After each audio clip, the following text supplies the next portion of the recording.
जी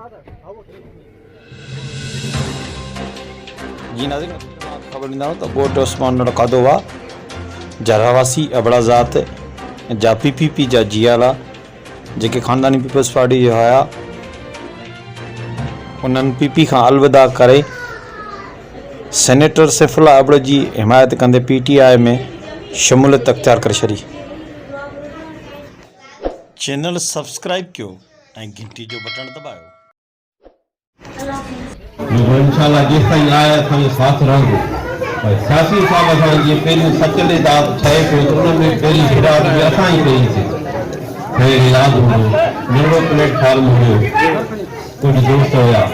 इंशाल्लाह इहो त हाणे ॾिसूं था तमामु हिकिड़ी सुठी पंहिंजी मंज़िल ते पहुचण वारो आहे ऐं पहुची चुको आहे जेका सही काबशी। पर असां बुनियादी तौर ते हुयासीं जेको मुस्पाट जे में वो उते ॾिठोसीं, उन्हनि सां बि गॾु हलियासीं, काफ़ी टाइम ॾिनोसीं। बहरहाल उते असांखे सम्झ में उहा उन्हनि जी हाणे बेनज़ीर साहिबा हुई, भुट साहिब हो, उहो ॿी शइ हुई। उन्हनि खां पोइ उनजो रवैयो, उनजो उथण वेहण, उनजो बहरहाल हिकिड़ो चेंज थी वियो।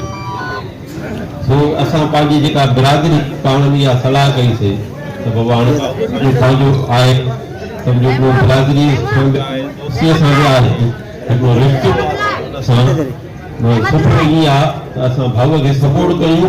असां इन जा जेके बाज़ू थियूं इहा बि असांजी पंहिंजी ताक़त आहे हिकिड़ी। इन हिसाब सां असां पंहिंजी सलाह करे अॼु खां बाक़ाइदा तौर ते असां तहरीक इंसाफ़ में शमूलियत जो ऐलान कयूं था।